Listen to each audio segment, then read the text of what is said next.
A boy was found dead inside a cardboard box in a Philadelphia forest in February 1957. He was naked, beaten, and freshly shaved.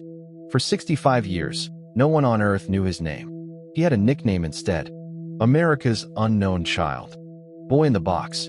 2 words for a child who never got a third of his own. He sat in a morgue, then in a grave, then in a city archive of cold case files, waiting for someone to walk in and say, "That one was mine." The body was found on February 25, 1957, in the Fox Chase neighborhood of Northeast Philadelphia. A college student named Frederick Benonies told police he had stopped his car near a stretch of woods off Susquehanna Road. Inside those woods, sitting in tall weeds, was a large cardboard box, the kind that bassinets used to come in. A child was lying inside it, wrapped in a cheap plaid blanket cut in half. He was small, maybe 4 years old. The medical examiner could not be sure because the body was so malnourished it threw off the usual estimates. His fingernails and toenails had been recently trimmed.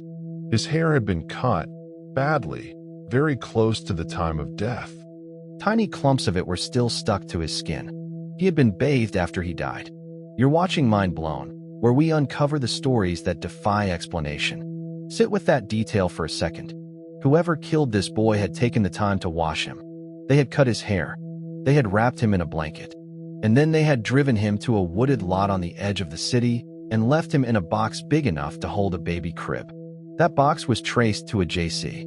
Penney store in Upper Darby that had sold a small number of those bassinets during the previous winter. Detectives interviewed every buyer they could find. None could be linked to the boy.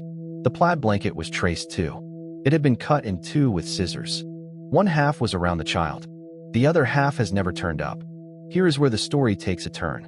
The Philadelphia Police Department did not treat this case like an ordinary homicide. They printed nearly 400,000 flyers. Detectives walked door to door for years and put them in supermarket bags, gas station windows, and the back of every police call book in the city. The morgue posed the boy in death photographs, eyes propped open, hair combed back, so that maybe a neighbor would walk past a billboard and recognize him. The case became a kind of private obsession inside the department. A retired detective named Joe McGillen kept working it for free into his 90s. Other detectives passed it down to the next generation like an heirloom no one wanted to inherit. For 65 years it sat like that. Then, on December 8, 2022, the Philadelphia Police Commissioner walked up to a podium and said a name out loud: Joseph Augustus Sorelli. He had been born on January 13, 1953. He had a birth certificate. He had a family. He had had it the entire time. And nobody had ever come forward to claim him. The break came from genetic genealogy, the same technique that finally caught the Golden State Killer in California. Investigators took DNA from the boy's preserved remains, uploaded the profile to public genealogy databases, and built a family tree out of distant cousins. They worked backwards through marriage records, census forms, and church baptisms until the tree narrowed down to one couple living in West Philadelphia in the early 1950s. Their second-born son had no death record, no school record, no military record, no social security card ever issued in adulthood. He simply stopped existing on paper around the age of 4. That son was Joseph. Captain Jason Smith of the Philadelphia Police told reporters they had identified persons of interest but were not yet ready to charge anyone. There is a forgotten layer to the original 1957 investigation that almost broke the case open the same year it happened. In 1960, a Cincinnati psychiatrist named Remington Bristow, working with the Vidic Society later in life, drove up to a foster home about 1.5 miles from where the body was dumped. He had been told by a medium to look for a house with a long driveway. He found one. Inside, he reported seeing bassinets that matched the J.C.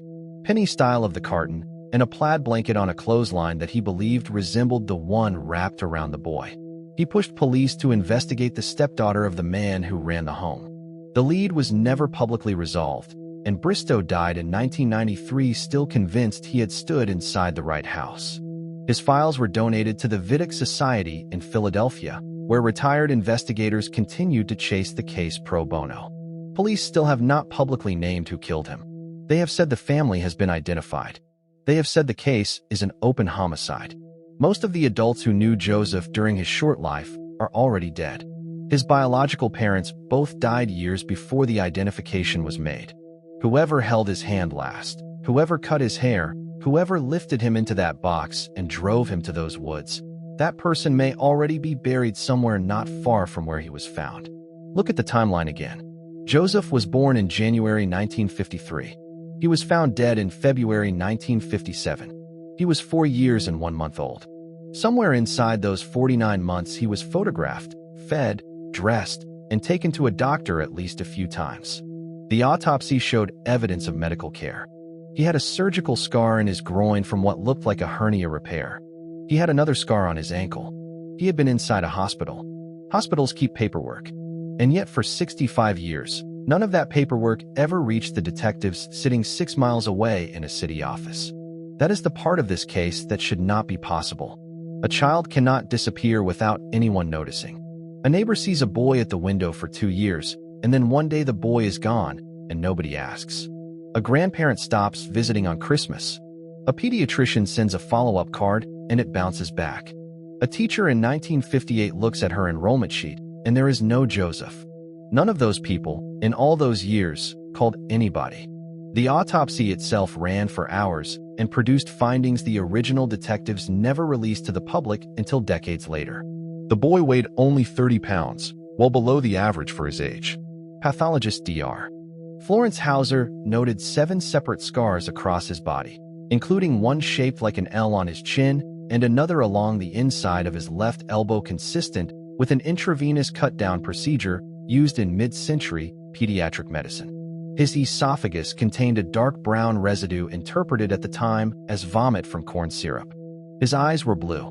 His hair, when grown out and tested in the early 2000s, showed traces of lead exposure consistent with mid-century Philadelphia housing paint.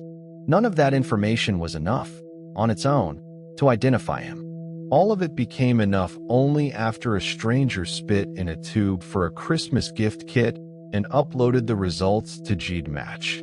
This is why the case matters now, in 2026, and not just as a piece of Philadelphia history.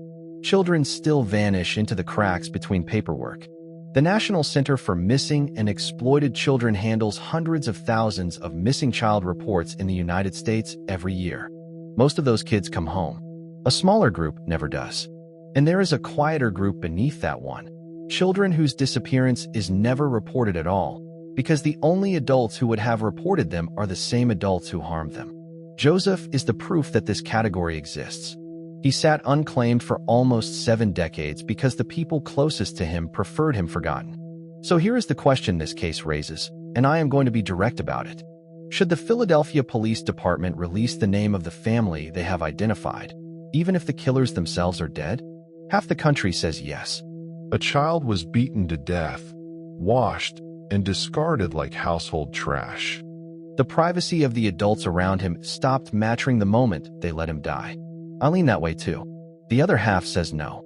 Surviving relatives, cousins, nieces, and nephews who had nothing to do with the murder would be branded for life by an act they never committed. Both arguments are real. Neither answer is comfortable. There is one detail in this case I cannot stop thinking about. Investigators believe the boy's hair was cut after he was dead because clippings were still pressed against his skin and into the folds of the blanket. Someone sat with the body of a 4-year-old, picked up a pair of scissors, and changed his appearance so he would be harder to identify. That is not panic. That is planning. Whoever did that did not want him found and did not want him known. They almost won. For 65 years they almost won. And then a saliva sample from a great-great-cousin, sent off for a hobby family tree, took the name back. Joseph Augustus Zarelli has a marked grave now. It sits in Ivy Hill Cemetery in northwest Philadelphia. For decades, the stone above his body read "Only America's Unknown Child." Today, it carries the name he was born with.